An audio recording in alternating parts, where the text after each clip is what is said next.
What's up guys, my name is MrTechBeast and I'm here to bring you guys a PlayStation 4 informational video. Now what I have in the background for you guys is some Black Ops 2 gameplay. So today what I want to talk to you guys is a quick analysis of what happened in yesterday's live stream that Sony did, or PlayStation, and the live stream was absolutely insane. They released a ton of new stuff for the PlayStation 4, a ton of new features coming to Sony and their PlayStation console, and the console is officially going to be called the PlayStation 4. Now let's go ahead and get on to the video. So first of all, the price of the PlayStation 4 is going to be around the $400 to $700 price range. Not exact, they haven't released exact numbers. That's probably going to be the price range that the PlayStation 4 will be in, noting that the original PlayStation 3, when it came out, it was around the $400 to $600 mark, and I think they're going to raise the price up to like $700, maybe even $800. We just don't know, because of all the new technology and different graphics, CPU, RAM, and things of that nature going into the system. Now for the memory, or the memory units, or the different types of PlayStation 4s, there's probably going to be 120 gig, 250 gig, and a 325 gig like they have now. And if they don't do that, they're probably going to bump it up a ton and start off with a base unit of 250 gigabytes, 325 gigabytes, and then they're probably going to have a 500 gigabyte console, just due to all the stuff that's going to need to be stored on the PlayStation 4. Now for the specs, they're probably going to have 4 to 6 or 8 gigabytes of RAM in the system. I'm thinking around the 4 to 6 gigabyte mark, just because of the things, my normal computer that I have now, I can have Vegas, Photoshop, Elgato, Internet Explorer, Gaizo, Google Chrome. I can have all kinds of programs running and it still won't be using 8 gigs of RAM. So this PlayStation 4 is not going to have a operating system on it, so it's probably not going to be using as much memory as I'm doing with a computer that I'll be using for live streaming, YouTube, rendering videos, and things of that nature. So that's why I say 4 to 6 gigabytes of RAM. Now I already listed you guys the hard drive, 250, 325, and 500 gigabytes. Now the important stuff, which is the graphics card. Now I'm thinking they're going to go with a mobile AMD graphics card, so one of the mobile versions of the AMD graphics card, or if not a new invented yet to be released AMD graphics card that they're waiting to the late 2013 holiday season to be releasing. That AMD graphics card probably is going to be going in this PlayStation 4 system. Now for the CPU, they're going to probably be using a AMD quad core or very weak AMD 8-core processor, so they're probably going to reinvent like a mobile 8-core processor, just so it won't be overkill for a console, but it won't be underkill for a console as well. Now they're probably going to have an SSD. Now throughout the entire live stream, they kept mentioning fast boot, fast this, fast that, fast this. I was like, oh my gosh, so fast what? So I'm thinking they're going to have a SSD. If they're going to have those 5 to 8 second boot times, you're going to need a SSD. No stock 7200 RPM hard drive is going to be capable of 5 to 8 second boot times, so you're really going to have to need a SSD drive in their console if they're going to be trying to achieve those 5 to 8 second boot time. The SSD gigabyte range is going to be probably 40 to 60 gigabytes, no more no less, because if they had more gigabytes in the system, that means the system price will go up, and they're probably trying to keep the system as cheap as possible with all the new technology that they're integrating in the system. The system is going to be hella expensive. Next, they're probably going to have 4 to 6 USB ports in the new PlayStation 4. There's a lot of new technology that's using USBs, and if you want to extend your memory, you can plug in a external hard drive via USB, and also you can plug in a flash drive via USB. And I'm thinking they're probably going to have one USB 3.0, since that is the new and upcoming USBs of the future, and they're probably going to go ahead and put one of those in there instead of waiting to the PlayStation 5, which is probably not going to be released until another 5 to 10 years. So I imagine they're going to at least put 1 or 2 USB 3.0s in the system. Now the release date for the system. Now I know a lot of you guys came to this video to check out the release date. The release date is confirmed, not an actual physical date, but a time period or a time zone. It's going to be released in the late 2013 holiday season. So the holiday season ranges from October all the way into January. So that gives you October, November, December, and January, which is 4 months, which is the holiday season. And so you can expect the PlayStation 4 to be released within those 4 months. Now the important stuff, video support. Now this is where I come in, and this is the stuff that really interests me to keep YouTube alive, because I really love doing YouTube, love the interaction with my subscribers or fans, whatever you want to call yourselves. I really love the interaction on YouTube with all the friends and stuff like that. So you can share videos, live streams, all types of different stuff stuff directly from your PlayStation 4. Now this is going to cut out support from people like Elgato, Hapog. If the quality is not good, it just all depends on the circumstances, but that's really cutting into the video recording market. So if the PlayStation 4 doesn't have a good video recording system, not capturing gameplays, not doing this, not doing that, then that's going to make the Elgato obsolete, and yeah, it's going to make the capture cards really good then. So you can live stream straight from your PS4, upload game clips straight from your PS4. So say you get a cool 360 no scope across the map or something like that, you can click the share button right on your PlayStation 4 controller and upload it directly to YouTube, and then on YouTube you can change the description and things of that nature directly from your laptop. Next off, you can watch your friend play a live stream directly from your PlayStation 4, so no more tuning in on your laptop to watch me, any of your favorite YouTubers. Right now my favorite competitive gamer is Nadeshot, and I don't have to tune in on my laptop to watch him. I can go straight to my PlayStation 4 and be watching Nadeshot right there. So broadcast to your friends instantly right from the PlayStation 4. Also, this is going to really help us YouTubers out with sharing our videos, live streams, and all types of stuff directly to our fans. So say you're grounded from your laptop or your computer or your cell phone, you can easily go home and get on your PlayStation 4 and watch us on that. Also, the PlayStation 4 is going to come with Hulu Plus, all the stuff that the Xbox 360, all the video networks that the Xbox 360 is paired with right now. The PlayStation 4 is going to come with that.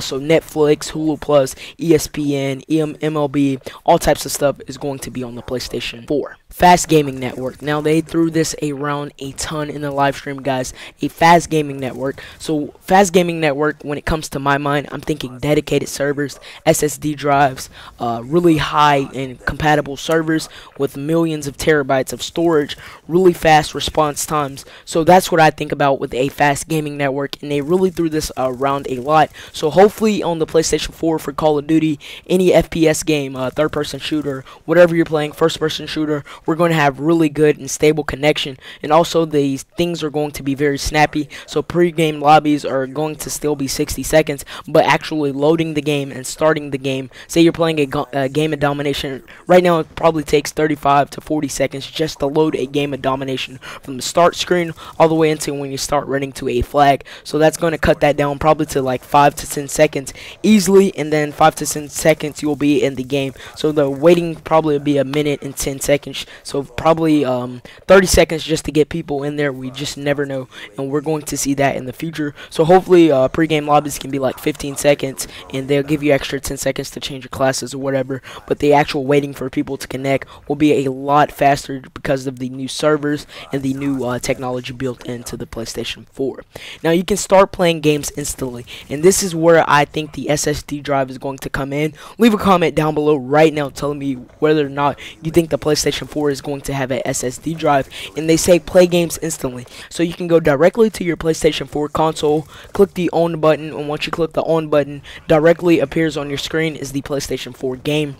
And on the PlayStation 4 game, the game appears right where you left off. So say you were in mission 3, halfway through, you cut off your PlayStation 4, your mom tells you to go to sleep, you wake up in the morning, you cut on your PlayStation 4, and 5 to 10 seconds later on screen will be mission 3 directly halfway in the middle, and you will pick up exactly where you left off. So that is a very cool feature, and I think that's where the SSD drive is going to come into play. Now for the faster gaming, now that's where I say the dedicated servers come in. We'll just have to see about that. Smart PlayStation 4. Now this is the best, probably one of the best features of the PlayStation 4 as far as downloading DLC. Any type of downloading you're going to be doing on your PlayStation 4, this is my favorite part of it. So the smart PlayStation 4 is what I'm calling it, but basically they're saying that your console is going to be becoming more integrated. That's what they're calling it, but basically I'm calling it the smart PlayStation 4 because that's basically what it is. So say you're on Google and you're always searching up computer parts. Well, when you log onto your PlayStation 4 and you're shopping, a lot of computer parts are going to be popping up because that's what your PlayStation 4 sees you look at. And also if you play Call of Duty a lot and say you've downloaded the previous 2 DLC map packs, the third DLC map pack is going to already be pre-downloaded on your PlayStation 4 system. So as soon as you get home, all you have to do is play, and you already have the DLC. No waiting 5 to 45 minutes just to download the DLC. It'll be there as soon as you get home. So say you get home and you get on your game, Call of Duty Space Warfare or whatever, the DLC will already be preloaded. All you need to do is enter your Microsoft points or your PSN card, pay for the actual DLC that is pre-downloaded on your system. Just because your PlayStation 4 knows that you play Call of Duty and you've downloaded all the previous DLCs, so that it will download that DLC. Integrated next level assistance. Now this is a really cool part of this new PlayStation 4 system. So say you're on a mission in Call of Duty in the campaign version, and you're on the 3rd level, and you're 3/4 of the way through, and you cannot pass this level for nothing. And your friend, say your friend lives 30 minutes to an hour away, your parents don't want to drive to come pick him up so he can spend a night. So with the new PlayStation 4 features, you can easily let your friend log on his PlayStation 4 without giving him passwords or anything. I'm probably thinking that you're gonna have to send like your friend a message and he can accept it, and then it probably be like TeamViewer where he can view your screen and he can help you out and actually play the game for you and pass the mission, show you where something is and something of that nature. And that is very cool, and that's what I really love about this new next level assistance with the PlayStation 4.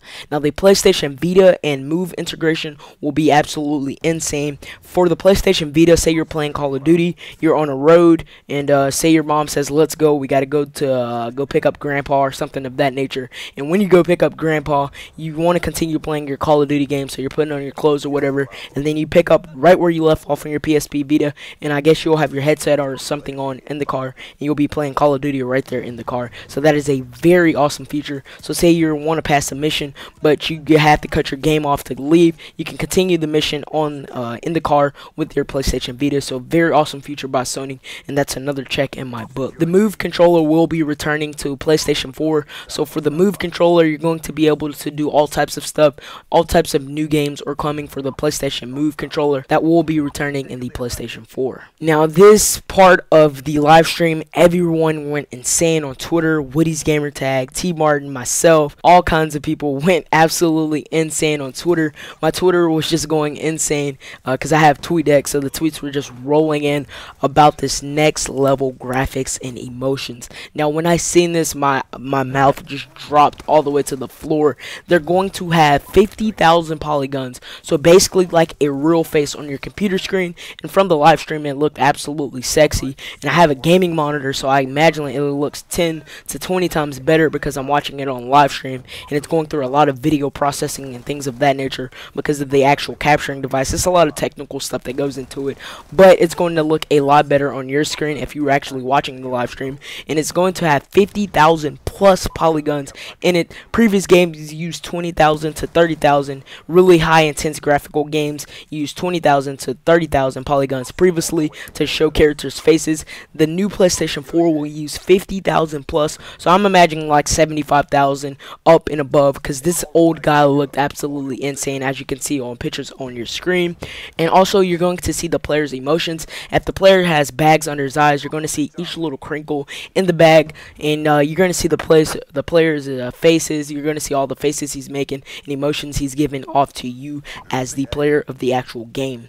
Now the PlayStation 4 is going to be able to record your dreams, question mark. Now the guy was saying something about recording your dreams, and they're saying they don't have the proper technology to do it as good as they want to, but I'm thinking they're going to find a way to record your dreams, so whatever you're thinking about, it will be drawing it on a little pad on the PlayStation 4 for you. Also, there's not going to be any more split screening in a game called Diablo. Now Diablo is a really cool game that's played on the PC right now, not available on consoles because of the graphical content and stuff like that. The current day consoles cannot handle the Diablo 3 graphics, so the new PlayStation 4 will be able to play Diablo 3, and they announced Diablo 3 for the PlayStation 4. Also, Destiny is a new FPS game with Activision and Bungie, and they're combining to make this Destiny game. And I was seeing on Twitter a lot of people were saying it might be a COD killer, but it didn't look like it to me. And also they're going to have a new game like Grand Theft Auto, but it's called Watch Dogs, and it's like Grand Theft Auto but on steroids. It was absolutely insane. This guy was running around with telephone. The telephone was looking in people's faces trying to identify the guy he was looking for. So really crazy game, and it will be released in 2013. Also, they had this puzzle game, kind of like a maze, where you're walking through different like jungles, streets, and you're just trying to find your way out. And it's basically a maze, and really cool because they integrated it with actual real stuff, so you're actually walking around real places and things of that nature. So also they showed off some new Infamous 3 gameplay. Also, they showed a game called Drive Club. Now, Drive Club is a really cool game because they use absolutely insane technology to get in the actual cars. And the cars that they got in were like Bugattis, things of that nature. So they were using some technology, microcubic or something, but they actually had the paint on from the car, and they measured something. They did like a lot of technical things, but the cars look absolutely real because of the technology they used, and it's an exact replica, but on your screen, of the cars that you're actually driving. Also, they're going to have probably 4K support for the PlayStation 4. Now, I'm counting on 4K support. It's not going to be integrated as software right away, but I imagine they're going to put a piece of hardware for 4K in the PlayStation 4, just a small little bit, that probably is going to give you around 15 to 30 FPS due to the new 4K screens coming out in the near future, or they might save that for the PlayStation 5. Just a question I wanted to bring up. Leave a comment down below if you think the PlayStation 4 is going to have a 4K resolution. Last but not least, the new Killzone game is going to be coming out with the PlayStation 4, and it looks absolutely amazing. It's called Killzone Shadowfall. It's a really cool FPS, and I can't wait to get my hands on it. So thank you guys for watching. I really hope you guys enjoyed the video. If you did, remember to leave a like rating down below. Took a lot of time and effort into this video, but I got this video out to you guys. A quick little PlayStation 4 analysis for the live stream that they held yesterday. And also be sure to follow me on Twitter at MrTechBeast to get PlayStation 4 updates, and also make sure you click the subscribe button top right to be notified when I upload a video, and also for more PlayStation 4 and Xbox 720 news. My name is MrTechBeast. Really hope you guys enjoyed the video, and I'm out. Peace.